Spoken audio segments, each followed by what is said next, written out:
hidup dengan hadiah uang 45,6 miliar won untuk siapapun yang bisa bertahan sampai di babak terakhir. Terdapat 456 pemain yang datang dari berbagai daerah di Korea dan masing-masing memiliki hutang yang cukup banyak. Oleh sebab itulah, dalam permainan itu mereka rela melakukan apapun agar bisa bertahan dan mendapatkan hadiahnya. Sebelum kita ke alur ceritanya, jangan lupa untuk like, komen, subscribe, dan nyalakan loncengnya ya. Tanpa berlama-lama lagi, yuk langsung aja kita ke alur ceritanya. Film diawali dengan diperlihatkan seorang duda bernama Gi-hun. Ia bekerja serabutan dan menjadi beban bagi ibunya yang sudah tua. Karena hal itu juga, istrinya meninggalkannya dan menikah dengan lelaki lain. Bahkan hak asuh untuk putri semata wayang mereka juga jatuh kepada sang istri yang sekarang hidup bahagia bersama keluarga barunya. Dengan semua kesialan dalam hidupnya, Gi-hun mencoba menjadi ayah yang baik di hari ulang tahun putrinya. Ia nekat mengambil uang ibunya untuk dilipat gandakan dalam sebuah perjudian. Beruntungnya ia berhasil memenangkan perjudian itu dan mendapatkan uang yang cukup banyak. Namun begitu keluar dari arena perjudian, ia langsung dikejar oleh para rentenir yang ingin menagih hutang pada Gi-hun. Melihat segerombolan rentenir itu, Gi-hun pun segera kabur untuk menyelamatkan uang-uangnya. Namun sayangnya ia tetap tertangkap. Ia mencoba bernegosiasi dan akan membayar separuh hutangnya dengan hasil kemenangannya hari ini. Namun saat ia memeriksa uangnya, ternyata semua uangnya telah hilang. Jadi saat proses pengejaran sebelumnya, ia sempat menabrak seorang gadis yang ternyata gadis itu telah mencuri semua uangnya. Nah, karena tak bisa membayar hutang, rentenir itu pun memaksa Gi-hun untuk menandatangani sebuah kontrak yang berisi bahwa jika Gi-hun tak bisa membayar hutangnya dalam waktu dekat, maka organ-organ tubuhnya akan diambil dan dijual oleh si rentenir. Semua kesialan hidupnya membuat ia frustasi karena di hari ulang tahun putrinya ia tak bisa membelikan makanan yang enak serta hadiah yang indah. Ia merasa telah gagal menjadi ayah yang baik untuk putrinya. Kini dalam hidupnya yang tersisa hanyalah kemalangan serta hutang yang tak akan sanggup ia bayar. Di tengah keputusasaannya itu, Gi-hun pun mendapatkan secercah harapan. Saat itu, seorang pemuda memberikannya sebuah tiket masuk ke dalam sebuah permainan. Pemuda itu berkata bahwa jika Gi-hun berhasil menyelesaikan permainan di sana, maka ia akan mendapatkan uang yang sangat banyak. Mendengar hal itu, Gi-hun pun langsung tertarik dan mengikuti apa kata pemuda tersebut. Singkat cerita, Gi-hun dan orang-orang lain yang bernasib sama sepertinya dibawa menggunakan sebuah mobil. Mereka pun dibius untuk menjaga kerahasiaan tempat permainan tersebut. Selain itu, semua HP dan barang bawaan mereka juga disita dan akan dikembalikan nanti saat mereka pulang. Terdapat 456 peserta yang dikumpulkan di dalam sebuah ruangan besar. Tempat permainan itu dikelola oleh seseorang misterius bertopeng hitam dengan anak-anak buahnya yang menggunakan pakaian serba merah. Mereka sangat merahasiakan semuanya, bahkan identitas mereka tak boleh diketahui oleh siapapun. Di sana Gi-hun bertemu dengan beberapa peserta lain. Di antaranya adalah Sang-woo, teman masa kecil Gi-hun, Il-nam, kakek-kakek yang penyakitan, seorang pekerja asing bernama Ali, seorang gangster bernama Dok-soo, seorang wanita bernama Miryong, dan gadis asal Korea Utara bernama Sebyok. Nah, Sebyok adalah gadis yang sebelumnya mencuri semua uang Gi-hun. Jadi saat melihatnya, Gi-hun pun menjadi sangat marah. Namun belum sempat membalaskan dendamnya, para panitia pun datang ke ruangan mereka. Kemudian panitia menjelaskan bahwa selama di sana, mereka akan memainkan 6 permainan. Adapun beberapa aturan yang harus disetujui oleh para pemain sebelum memulai permainan, di mana pemain tidak boleh berhenti di tengah permainan, lalu pemain yang menolak bermain akan langsung dieliminasi, dan yang terakhir, permainan akan dihentikan jika mayoritas dari peserta menyetujuinya. Setelah menyetujui semua persyaratan itu, para peserta pun diarahkan ke ruangan berbeda untuk memulai permainan yang pertama. Permainan pertama yang akan mereka mainkan adalah lampu merah, lampu hijau. Terdapat sebuah robot raksasa di ujung ruangan yang akan bertugas sebagai penjaga. Nah, saat sang robot berkata lampu hijau, para pemain diperbolehkan untuk bergerak secepat mungkin agar mereka bisa segera sampai di garis finish sebelum waktunya habis. Namun, saat robot itu berkata lampu merah, maka para pemain tidak boleh bergerak sama sekali. Karena jika ketahuan oleh si robot, maka mereka akan langsung dieliminasi. Terdengar cukup simpel ya, namun kenyataan yang sebenarnya jauh lebih mengerikan. Bagaimana tidak, maksud dieliminasi dari permainan bukan hanya sekadar dikeluarkan, tapi ditembak hingga tewas. Peluru datang dari berbagai sudut. Semuanya telah diatur agar langsung menembak siapapun yang bergerak selama lampu merah. Karena hal itu, para peserta pun terkejut dan mulai berhamburan di arena permainan.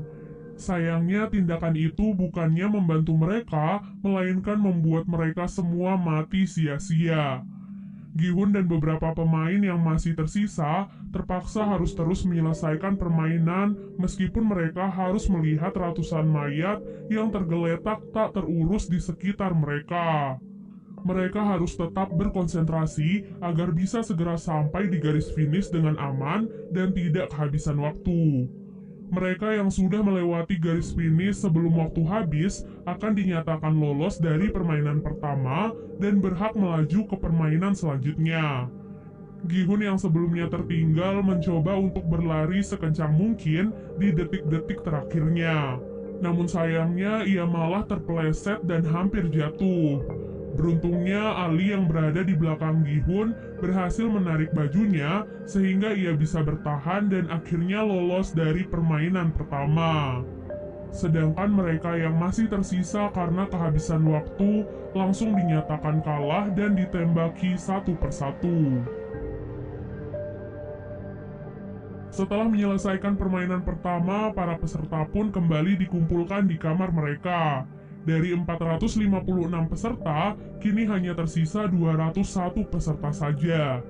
Para peserta yang masih tersisa sangat ketakutan karena apa yang terjadi di permainan pertama. Alhasil, mereka pun sepakat untuk menyudahi semua itu dengan melakukan voting. Sebelum melakukan voting, panitia mengingatkan kepada mereka bahwa kini hadiah yang terkumpul sudah mencapai lebih dari 25 miliar. Hal itu diakumulasikan dengan jumlah para peserta yang telah gugur. Dan jika mereka memilih untuk berhenti dari permainan ini, maka mereka akan dipulangkan tanpa membawa uang sepeser pun. Hal itu tentu membuat mereka semua menjadi goyah.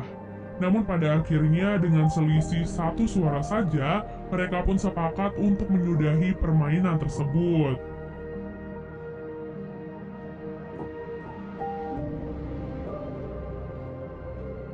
Setelah kesepakatan itu, para peserta pun akhirnya dipulangkan kembali ke daerah mereka masing-masing. Keesokan harinya, Gi-hun memutuskan untuk pergi ke kantor polisi dan melaporkan sindikat permainan yang kejam sebelumnya. Ia pun menceritakan semua kejadiannya sejak awal mereka dibawa sampai kembali dipulangkan. Polisi yang mendengar semua ceritanya hanya bisa tertawa. Kemudian Gi-hun pun memberikan tiket permainan yang sebelumnya ia dapatkan dari pemuda misterius sebelumnya. Di sana terdapat sebuah nomor telepon yang bisa dihubungi. Namun ketika si polisi mencoba mengkonfirmasi nomor itu, yang mengangkatnya malah seorang wanita biasa. Hal itu pun membuat polisi marah kepada Gi-hun dan menganggapnya telah gila. Tak lama kemudian, seorang polisi bernama Junho baru saja tiba di kantor polisi tersebut. Entah apa alasannya, ia terlihat tertarik dengan tiket permainan yang dibawa oleh Gi-hun. Ia bahkan meminta identitas Gi-hun pada para polisi yang mendengarkan cerita Gi-hun sebelumnya. Junho sepertinya mengetahui sesuatu yang janggal dari permainan tersebut. Tak disangka, ia juga memiliki tiket yang sama persis dengan milik Gi-hun. Tiket itu diketahui milik kakaknya yang sudah lama menghilang. Junho pun merasa bahwa kakaknya pasti ada di tempat permainan tersebut. Di tempat lainnya, Gi-hun yang pulang ke rumahnya merasa kebingungan mencari ibunya. Ternyata ibu Gi-hun saat ini dirawat di rumah sakit karena menderita penyakit diabetes akut. Bahkan dokter menyarankan kepadanya untuk segera melakukan operasi. Namun sang ibu justru memilih untuk pulang karena tak sanggup membayar biaya pengobatan di rumah sakit. Hal itu pun membuat Gi-hun sedih dan kecewa pada dirinya sendiri. Ia bahkan nekat meminjam uang pada mantan istrinya demi bisa membayar biaya pengobatan ibunya. Namun yang ia dapatkan malah hinaan dari suami baru mantan istrinya yang juga bahkan melarangnya untuk mendekati putri kandungnya sendiri. Hal itu pun tentu membuat Gi-hun marah dan langsung menghajar lelaki tersebut. Kini Gi-hun pun sadar bahwa apa yang dikatakan panitia permainan itu benar adanya. Dunia luar jauh lebih kejam dari apa yang terjadi di dalam sana. Mereka akan tetap dikejar hutang dan mati di tangan rentenir. Semua kenyataan pahit dunia pun membuat Gi-hun dan yang lainnya tertarik untuk masuk lagi ke dalam arena permainan. Pada malam harinya, mereka semua pun berkumpul dan dijemput seperti saat pertama kali ikut serta. Namun, kini yang berbeda adalah mereka bisa lebih mempersiapkan diri karena sudah tahu apa yang akan terjadi di dalamnya. Dari arah lain, Junho ternyata juga ikut menyusup ke dalam mobil. Kali ini ia bertekad untuk bisa masuk ke dalam arena permainan agar bisa menemukan kakaknya yang hilang. Ia pun menghajar seorang panitia dan mengambil kostumnya agar ia bisa menyamar tanpa diketahui oleh siapapun.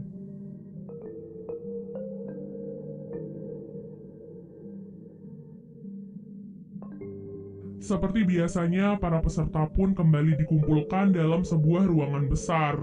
Namun tak diduga ada beberapa dari mereka kali ini datang dengan persiapan, yaitu membawa sebuah senjata atau barang-barang kecil yang mereka perlukan.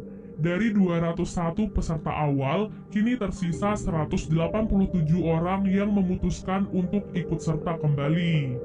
Yang berarti hadiahnya juga semakin bertambah.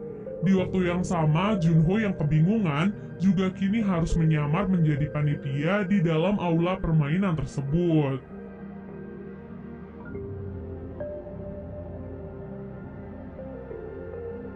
Pada malam harinya, Sebyok yang membawa pisau kecil pergi ke toilet dan mencoba menyusup lewat ventilasi.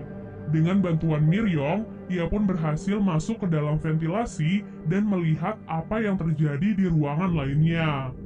Di sana ia melihat bahwa para panitia sedang membuat gulali berskala besar. Namun ia tak tahu apa yang akan dilakukan dengan semua gula tersebut. Keesokan harinya para peserta pun bersiap dan dikumpulkan untuk memainkan permainan yang kedua. Sebelum memulai permainan, Sang Woo bertanya kepada Sebyok tentang apa yang ia lihat kemarin malam. Ia pun berkata bahwa permainan kali ini pasti merupakan permainan masa kecilnya. Sedangkan Sebyok yang berasal dari Korea Utara pasti akan kesulitan. Oleh sebab itu, Sebyok pun memberitahunya bahwa ia melihat para panitia membuat gulali. Setelah mendengar hal itu, Sang Woo pun langsung teringat akan permainan masa kecilnya, di mana terdapat lelehan gula yang diberikan dalam bentuk yang berbeda-beda. Tugas mereka adalah mengikis gula tersebut sesuai dengan bentuknya. Itulah mengapa ia sengaja mengambil bentuk segitiga karena merupakan bentuk yang paling mudah.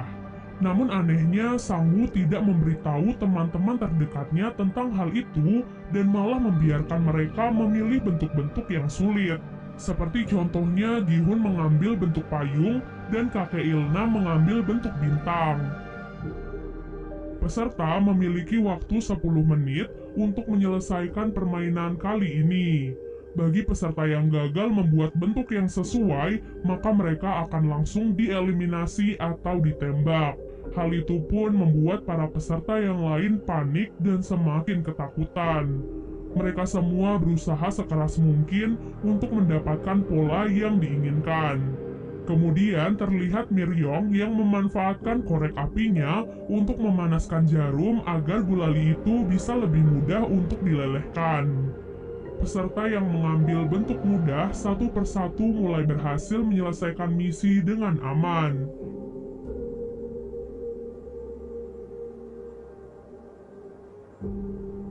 Namun yang menjadi masalah adalah para peserta yang mengambil bentuk-bentuk yang sulit.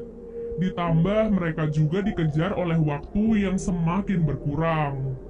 Dalam proses permainan itu, Junho pun mulai dicurigai oleh panitia lain karena ia terlihat kebingungan dan seperti tidak mengetahui tugasnya di sana. Di menit-menit terakhir, Gihun pun mendapatkan ide cemerlang agar ia bisa menyelesaikan misi dengan cepat. Saat itu, ia melihat bahwa gulali mereka telah memiliki polanya. Jadi yang harus mereka lakukan adalah menjilati gulali itu sampai bisa dipisahkan dari polanya tersebut. Hal itu adalah cara tercepat yang bisa mereka lakukan saat ini jika ingin selamat. Para peserta yang melihat Gihun pun langsung mengikuti triknya. Tadi sangka hal itu pun sangat membantu mereka, sehingga beberapa peserta termasuk Gihun dan kakek Ilnam berhasil menyelesaikan misi dengan aman. Namun ada seorang peserta yang gagal mencoba melawan seorang panitia. Oleh sebab itu, panitia yang lain pun langsung menembak peserta yang lain agar mereka tidak memiliki kesempatan untuk melawan. Peserta itu pun menodongkan pistol ke arah panitia tersebut dan memintanya untuk melepaskan topeng. Namun begitu ia melepaskan topengnya, ia pun langsung ditembak oleh penyelenggara permainan. Jadi semua panitia di sana telah memiliki perjanjian bahwa mereka dilarang membuka topeng atau identitas mereka di dalam aula permainan, kecuali saat mereka berada di dalam kamar dan sendirian. Semua itu dilakukan untuk menjaga semua kerahasiaan dari permainan tersebut. Dan part 1 pun akhirnya selesai. Siapa ya kira-kira dalang dari permainan ini? Dan apa ya kira-kira yang akan terjadi selanjutnya pada Gihun dan yang lainnya? Pastinya bakalan lebih seru guys. So kalau kalian penasaran, jangan lupa untuk komen sebanyak-banyaknya ya, biar Mimin semakin semangat buat ngelanjutin drama ini. Sampai jumpa guys, bye!